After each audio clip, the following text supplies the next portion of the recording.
Hello friends, कैसे हैं? आशा करता हूँ बहुत अच्छे होंगे। और जैसे कि आप लोग को मालूम है कि एईडीओ का जो बीपीएससी एईडीओ जो आप लोग का एग्जाम होने जा रहा है, बहुत कम समय बच चुका है। और आप लोग का एग्जाम तिथि भी मालूम है कि 14 और 15 अप्रैल का जो है आप लोगों का पेपर होने वाला है। ठीक है, तो कहीं ना कहीं आपको मालूम है कि इसमें सिलेक्शन लेना है तो आपको जो है 3 पेपर क्वालिफाई करने होंगे। और खास करके जिसमें जीके 100 नंबर के हैं और मैथ और रीजनिंग आप लोगों के 100 नंबर के हैं। तो 200 नंबर पे तो आपका मेरिट लगने वाला है। और साथ में एक पेपर आपको हिंदी और इंग्लिश क्वालिफाई करना होगा, 30% पासिंग मार्क। तो ये जो है बीपीएससी एडीओ का जो सिलेबस के अकॉर्डिंग आप लोगों का जो है ये पेपर होने वाला है। तो कहीं ना कहीं इसमें सिलेक्शन लेना है तो आप लोगों को खास करके जीके, मैथ और रीजनिंग, ये 3 सब्जेक्ट पे आपकी अच्छी पकड़ होनी चाहिए, तो ही आपका सिलेक्शन होने वाला है। तो मैंने भी इस क्लास में ज्यादातर क्वेश्चन मैथ, रीजनिंग और जीके जीएस के रखे हुए हैं, और 2-4 क्वेश्चन हिंदी के हैं और 1-2 क्वेश्चन इंग्लिश के भी मैंने रखे हुए हैं। अर्थात जिस तरीके से 14-15 अप्रैल का आपका पेपर होने जा रहा है, उसकी तैयारी बिल्कुल यहाँ पे निःशुल्क कराया जा रहा है। तो आप अभी से जुड़ जाओ, अभी भी समय है आप लोगों के पास। जो भी दिन बचे रहे हैं, ठीक है, अप्रैल महीने में, वो आपके लिए 100% बहुत कीमती हैं। तो चलिएगा, क्लास को स्टार्ट करते हैं। और सभी लोगों से एक छोटी सी रिक्वेस्ट करेंगे कि जो भी मेरे दोस्त मेरे क्लास को लाइक नहीं किए हैं तो लाइक कर लें, और चैनल को सब्सक्राइब नहीं किए हैं तो सब्सक्राइब कर लें, क्योंकि इस क्लास का जो है अहमियत आपको जब आप एग्जाम हॉल में बैठोगे तो पता चलेगा। ठीक है, पहला प्रश्न आप लोगों के सामने है। पहले प्रश्न के राइट उत्तर बताने की कोशिश करेंगे सभी लोग। कह रहा है कि नई शिक्षा नीति 2020 के तहत स्कूली शिक्षा का जो है नया ढांचा क्या है। क्वेश्चन नंबर पहला, पहले नंबर प्रश्न के जो राइट उत्तर है बताने की कोशिश कीजिए सभी लोग। नई शिक्षा नीति 2020 के तहत स्कूली शिक्षा का ढांचा क्या है। क्वेश्चन नंबर पहला, पहले नंबर प्रश्न के राइट उत्तर बताने की कोशिश कीजिए सभी लोग। तो जिन्होंने बताया है 5-3-3-4, 5-3-3-4, जिन्होंने ऑप्शन नंबर बी को चुना उनके बिल्कुल राइट उत्तर है। नेक्स्ट प्रश्न आपके सामने है, बिहार में साक्षर भारत मिशन का जो है स्थान कब जो है कार्यक्रम ने ले लिया। भारत में साक्षर भारत मिशन का स्थान कब किस अब किस जो है कार्यक्रम ने ले लिया है, ये आप लोग को बताना है। कौन से कार्यक्रम ने अब इसको लिया हुआ है, तो आपको बताना है नव भारत साक्षरता कार्यक्रम, NILP।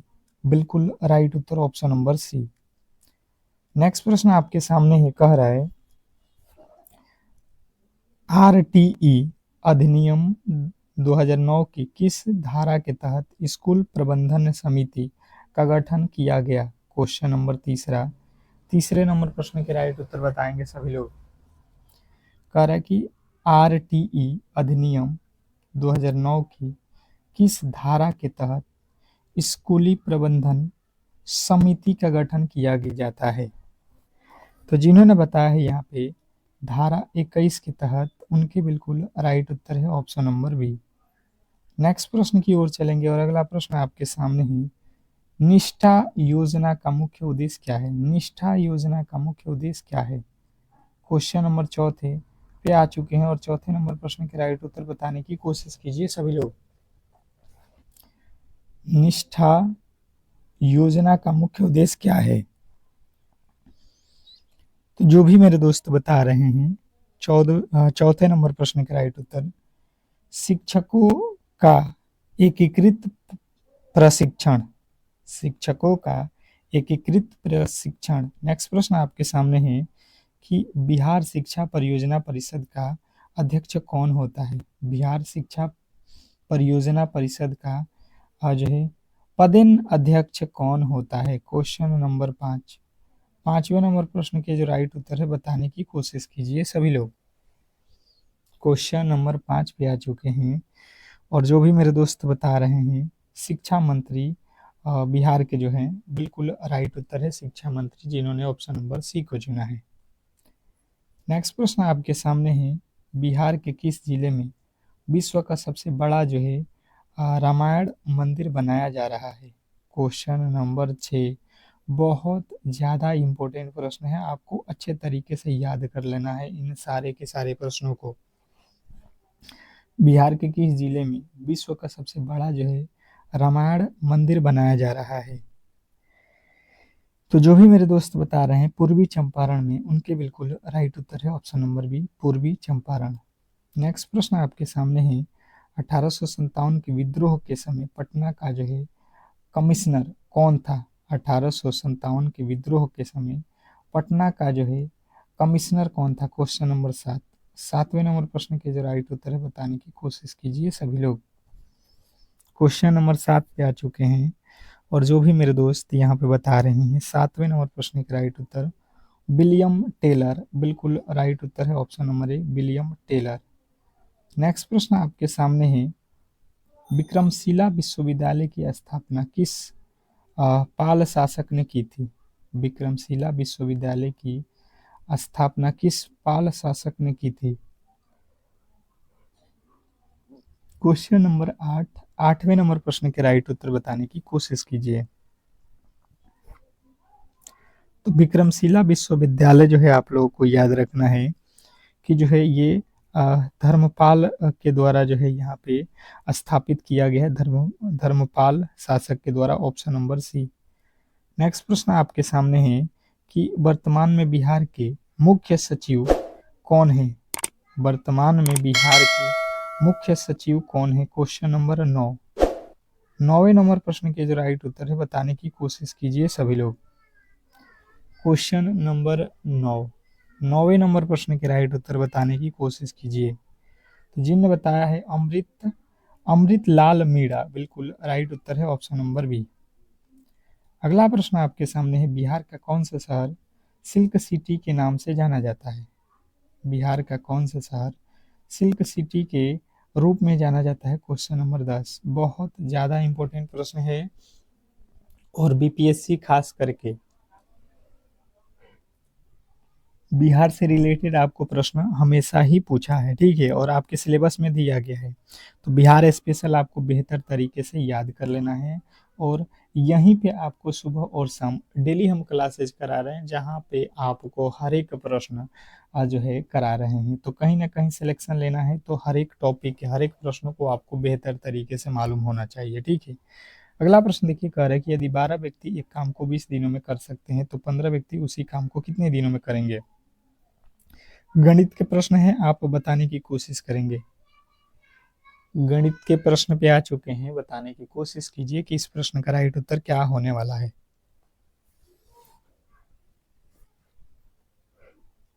बेहतर है, बहुत बेहतर प्रश्न है।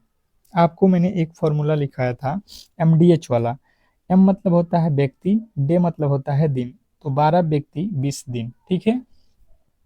फिर इधर कह रहा है कि 15 व्यक्ति, तो 15 व्यक्ति और कितने दिन हमें पता यहाँ पे नहीं है, तो डे लिख लो। अब यहाँ से काट दो, कितना हो जाएगा? ये हो जाएगा 5 के पहाड़े में 3 मरतबे, 5 के पहाड़े में 4 मरतबे, ये 3 के पहाड़े में ये कट जाएगा, 3 चौके 12, 4 में 4 से गुणा करेंगे, 16 दिन जो है हमारा बिल्कुल राइट उत्तर है। इसमें कहीं से भी आपके डाउट नहीं होना चाहिए।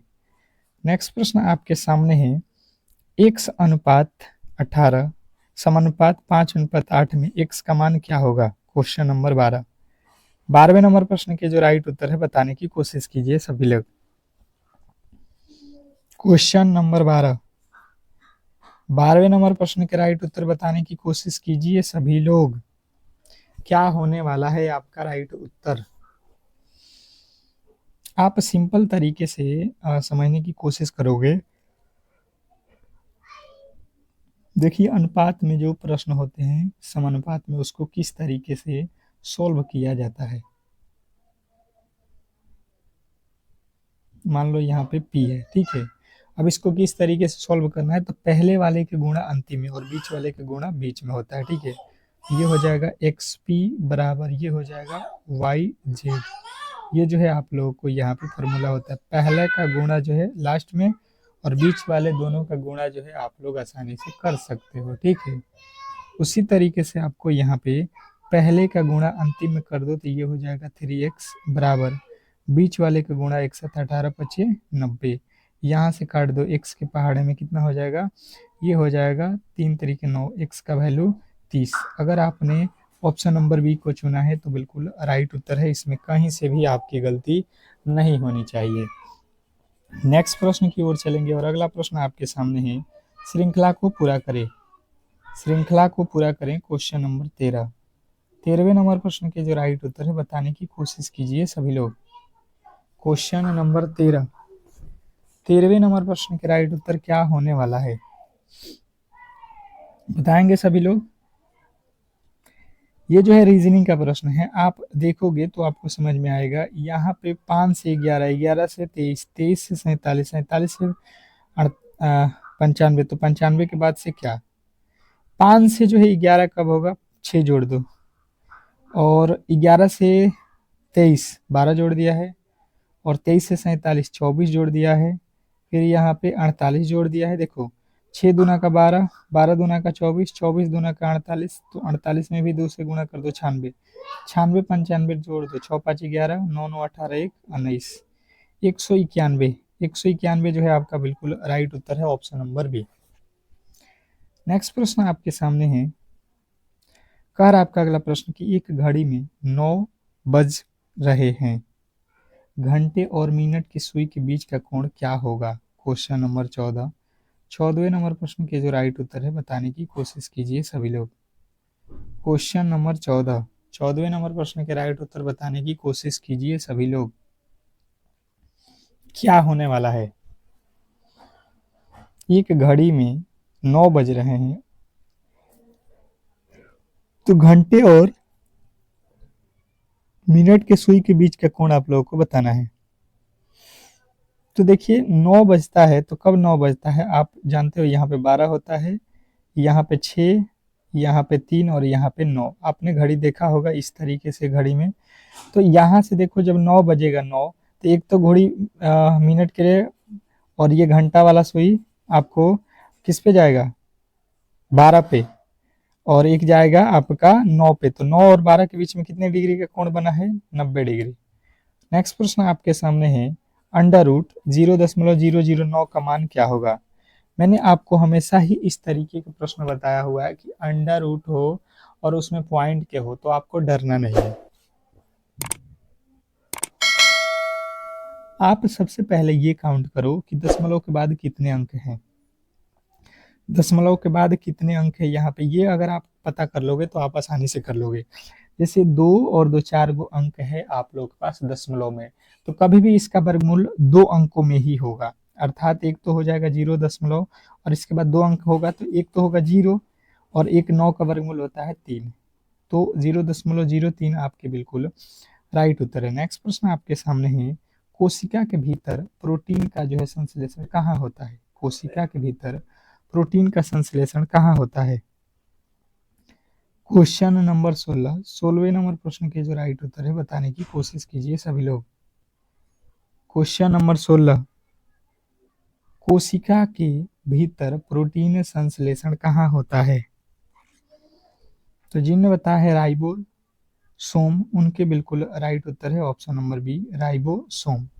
जिन्होंने बी को चुना उनके बिल्कुल राइट उत्तर है। नेक्स्ट प्रश्न आपके सामने है, कह रहा है कि गुरुत्वाकर्षण का जो है सार्वत्रिक नियम किसने प्रतिपादित किया, गुरुत्वाकर्षण का जो है सार्वत्रिक नियम किसने प्रतिपादित किया, तो जो भी मेरे दोस्त बता रहे हैं न्यूटन ने, ऑप्शन नंबर बी उनके बिल्कुल राइट उत्तर है, न्यूटन। जिन्होंने बी को चुना है उनके बिल्कुल राइट उत्तर है। नेक्स्ट प्रश्न आपके सामने है, कंप्यूटर में पीडीएफ का पूर्ण रूप क्या है, कंप्यूटर में पीडीएफ जो होता है, पीडीएफ उसका पूर्ण रूप क्या होता है, क्वेश्चन नंबर 18। 18वें नंबर प्रश्न के राइट उत्तर हो जाएगा पोर्टेबल डॉक्यूमेंट फॉर्मेट। नेक्स्ट प्रश्न आपके सामने है कि आधुनिक कंप्यूटर विज्ञान का जनक किसे माना जाता है, आधुनिक कंप्यूटर विज्ञान का जनक किसे माना जाता है, क्वेश्चन नंबर 19। 19वें नंबर प्रश्न के राइट उत्तर हो जाएगा एलन ट्यूरिंग, एलन ट्यूरिंग जो है आपके बिल्कुल राइट उत्तर है।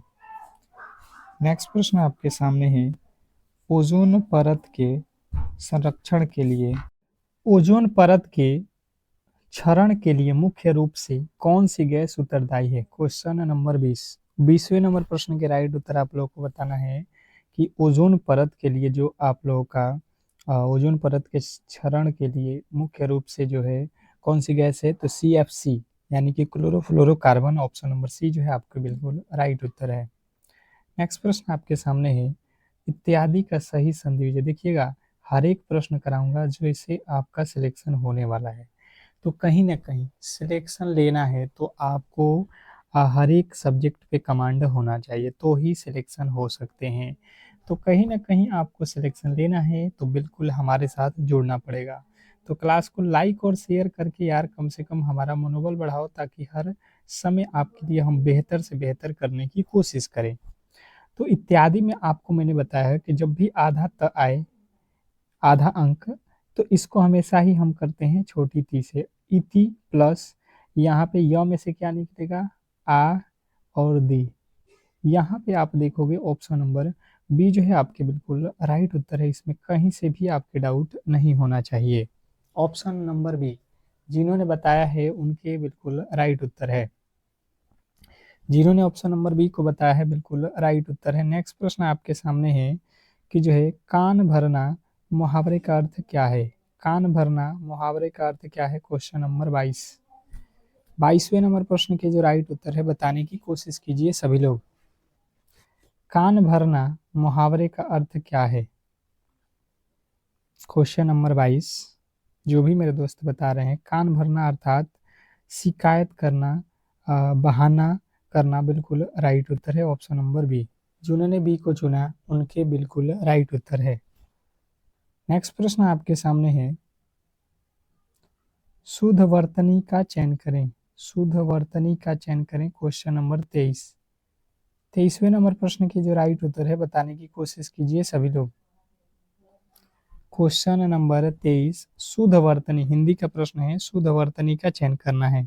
कौन सा जो है सही लिखा गया है? तो कवित्री जो है आप लोगों को देखिए ऑप्शन नंबर बी वाला बिल्कुल राइट उत्तर है। क पूरा व और छोटी मी और त्र में बड़ी ई के मंत्रा। नेक्स्ट प्रश्न आपके सामने है, देखिएगा, कह रही है यदि टीचर को ये लिखा जाता है तो स्टूडेंट को क्या लिखा जाएगा? क्वेश्चन नंबर 26 बताने की कोशिश कीजिए सभी लोग। क्वेश्चन नंबर 26 के राइट उत्तर बताने की कोशिश कीजिए आप लोग। क्या लगता है आपके अकॉर्डिंग कि इस प्रश्न का जो राइट उत्तर है वो क्या होने वाला है? सबसे पहले आपको कोड याद होने चाहिए, अगर कोड याद है तो ही आप इन प्रश्नों को बेहतर तरीके से कर सकते हो। जैसे कि मैंने समझने की कोशिश किया तो इस प्रश्न में हुआ क्या है कि टी को लिखा है भी, टी होता है 20 पे, भी होता है 22 पे, मतलब +2। ई होता है 5 पे और जी होता है 7 पे, यानी कि +2। ए होता है 1 पे और सी होता है 3 पे, यानी +2। अर्थात हमें इसके आगे समझ में आ गया कि सब में +2 किया गया है। देखो, आर होता है 18 पे, टी होता है 20 पे, यहाँ पे भी 2 प्लस, अर्थात सभी में 2 प्लस करके यहाँ पे बनाया हुआ है, तो हम भी 2 प्लस कर देंगे। एस होता है 19 पे, 19 में 2 जोड़ेंगे तो 21 होता है, 21 पे होता है यू। टी होता है 20 पे, 20 में 2 जोड़ोगे 20 2 22, 22 पे होता है भी, 22 पे होता है भी, डब्लू वाला बिल्कुल गलत। टी होता है 6 पे, एफ होता है 10 पे, 6, डी होता है 4 पे, एफ होता है 6 पे, ई होता है 5 पे, 5 में 2 जोड़ो 7, 7 पे होता है जी। उसके बाद से आप देखो पी, यहाँ पे तो डायरेक्ट लिख लो पी, यहाँ पे भी है पी, यहाँ पे भी है, लास्ट वाला अक्षर भी होगा कि टी में 2 जोड़ दो तो भी होता है, अर्थात यू वाला बिल्कुल गलत हो जाएगा। ऑप्शन नंबर ए वाला बिल्कुल राइट उत्तर है। तो हमें जो है स्मार्ट अप्रोच से करना है ताकि समय भी बचे। नेक्स्ट प्रश्न आपके सामने है, श्रृंखला को पूरा करें। श्रृंखला से रिलेटेड प्रश्न है, क्वेश्चन नंबर 27। 27वें नंबर प्रश्न के जो राइट उत्तर है बताने की कोशिश कीजिए। क्वेश्चन नंबर 27, क्या लगता है श्रृंखला को आपको क्या करना है? पूरा करना है, बताने की कोशिश कीजिए सभी लोग। सबसे पहले आपको लॉजिकली यहाँ पे पता होना चाहिए कि 2 से लिखा हुआ है 6, तो हमें पता चलेगा 2 तिया 6, मतलब 2 में 3 से गुणा करेंगे 2 तिया 6 हो जाएगा, 6 में 2 से गुणा करेंगे 6 दूना का 12 हो जाएगा, 12 में अब 2 से गुणा करोगे, 3 से गुणा करोगे भाई साहब, ये तो 20 लिखा हुआ है, गुणा तो वाला लॉजिक बिल्कुल गलत हो जाएगा हम लोगों का। लॉजिकली अब दूसरा वाला समझेंगे। 2 से 6, 4 जोड़ दिया होगा। 6 से 12 कितना हो गया, 6 जोड़ दिया। 12 से 20, 8 जोड़ दिया। 20 से 30, 10 जोड़ दिया। 30 से 42, 12 जोड़ दिया। अब देखो 4, 6, 8, 10, हर बार दो दो ठो प्लस किया गया है, तो अब भी 2 प्लस कर दो तो ये हो जाएगा 14। 42 14 कितना हो जाएगा आपका, 56 जो है बिल्कुल राइट उत्तर है, जो कि ऑप्शन नंबर सी में दिया गया है। Option number C. क्या लगता है आपको, बताने की कोशिश कीजिए। नेक्स्ट प्रश्न आपके सामने है, विषम शब्द का चयन करें। विषम शब्द का चयन करना है, क्वेश्चन नंबर 28। 28वें नंबर प्रश्न के जो राइट उत्तर है बताने की कोशिश कीजिए सभी लोग। विषम शब्द की पहचान करनी है, क्वेश्चन नंबर 28। 28वें नंबर प्रश्न के राइट उत्तर क्या होने वाला है।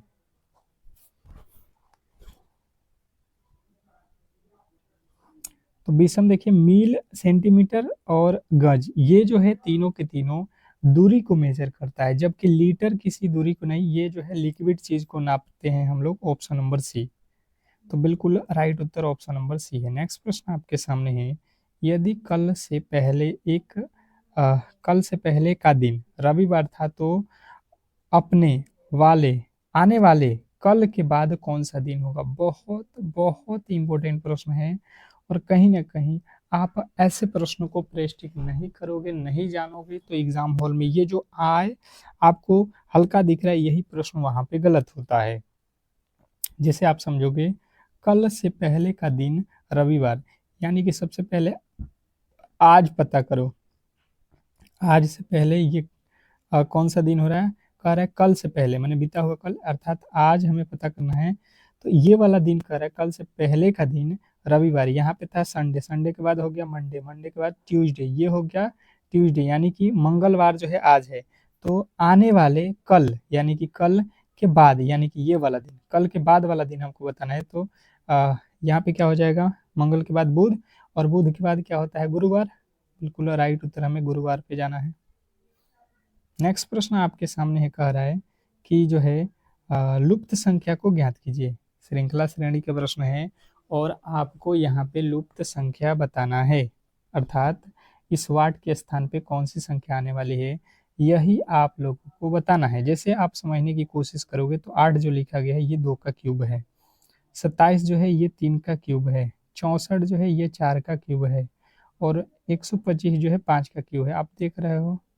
तो अगला पद यहाँ पे क्या हो जाएगा, 6, और 6 का क्यूब करोगे 216 जो है आपके बिल्कुल राइट उत्तर है, ऑप्शन नंबर ए। नेक्स्ट प्रश्न आपके सामने है, क्या कह रहा है आपका अगला प्रश्न, कि जो है वह छोटी से छोटी संख्या ज्ञात करें जिसे 12, 15, 20 से विभाजित करने पर प्रत्येक स्थिति में 20 शेषफल शून्य हो। शेषफल शून्य अर्थात पूरा पूरा भाग लग जाए, हमें ये समझना है।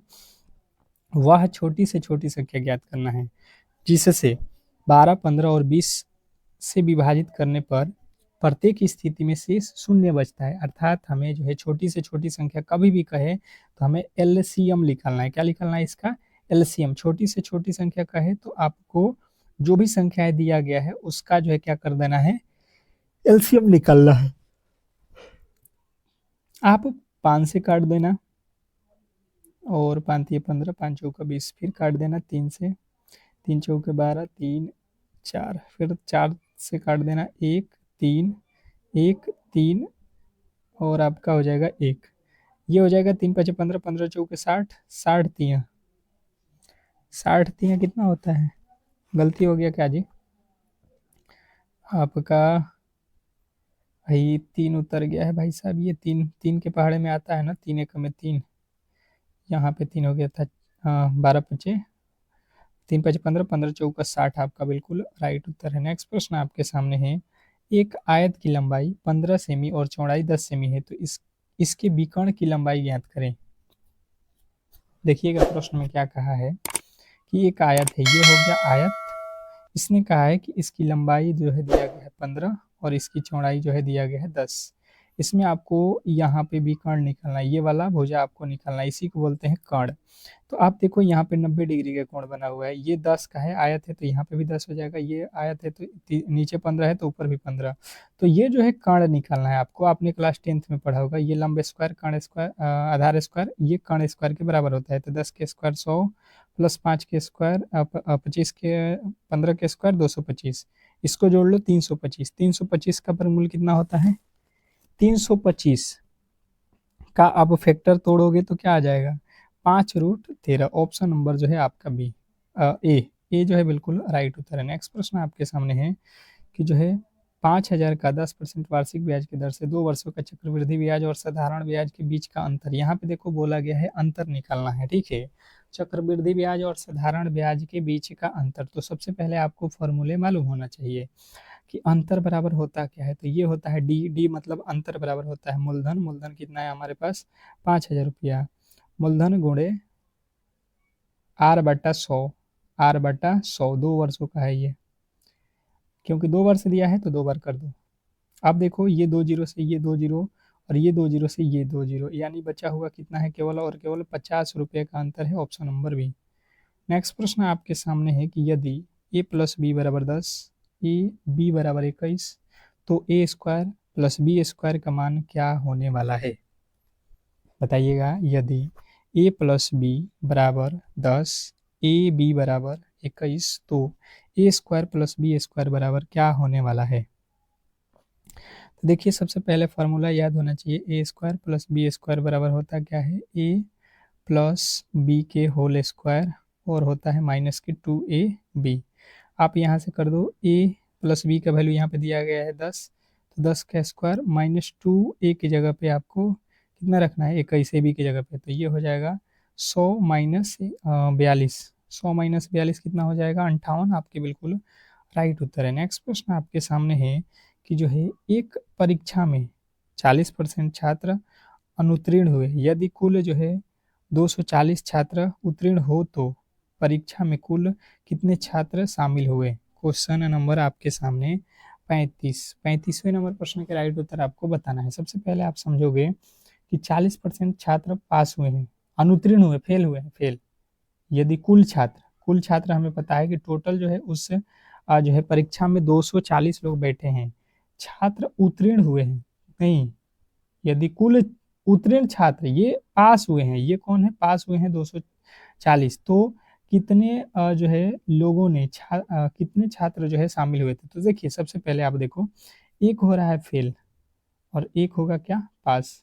इसने कहा कि फेल की संख्या कितना है 40%, अर्थात पास की संख्या आपको मालूम हो जाएगा। अगर हमको कोई कहेगा कि आज बारिश होने की संभावना 40% है, तो नहीं होने की संभावना हम क्या जानते हैं जो है 60%, क्योंकि 100 में से जो होने वाला है उसको घटाते हैं।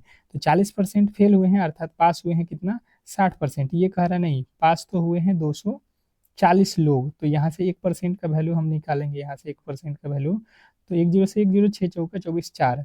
अब टोटल जो है इसने कहा कि टोटल परीक्षा में लोग, तो 40% और जो है यहाँ पे 60%, ये कितना हो जाएगा 100% लोग हो जाएंगे। 100 में 4 से गुणा कर देना, 400 लोग थे। नेक्स्ट प्रश्न आपके सामने है, कह रहा है कि सबसे बड़ी भिन्न ज्ञात करें। सबसे बड़ी भिन्न ज्ञात करने के लिए मैंने बताया था कि आप क्या करो, ये नीचे जो लिखा गया है 3 5 10, इसका एलसीएम ले लेना और ये सभी में गुणा कर देना। एलसीएम कितना हो जाएगा 30, इसमें गुणा कर दो 30 से, 5 छके 30, 36 18 आ जाएगा पहला। दूसरा में 30 से गुणा करोगे कितना हो जाएगा 3 दहा के 30, तो 10 दूना 20 हो जाएगा। यहाँ पे 30 से गुणा करोगे 3 दहा के 30, 7 तरीके 21 आ जाएगा। अब देख लो कौन बड़ी है, सबसे बड़ी 21 होता है अर्थात 7/10, बिल्कुल राइट उत्तर है ऑप्शन नंबर सी।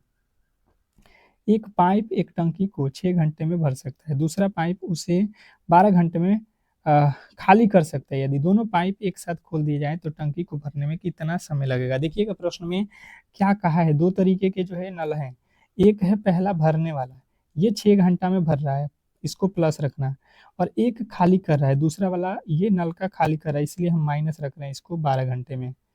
तो इसका टोटल धारिता निकालेंगे इस जो है जहाँ पे पानी हम स्टोर कर रहे हैं, तो 6 और 12 का लॉस 12 हो जाएगा। 6 के पहाड़ में 12, 6 दूना का 12, 12 के पहाड़ में 12, 12 एक में 12, अर्थात 2 ठो हम भर रहे हैं तो 1 ठो खाली हो रहा है।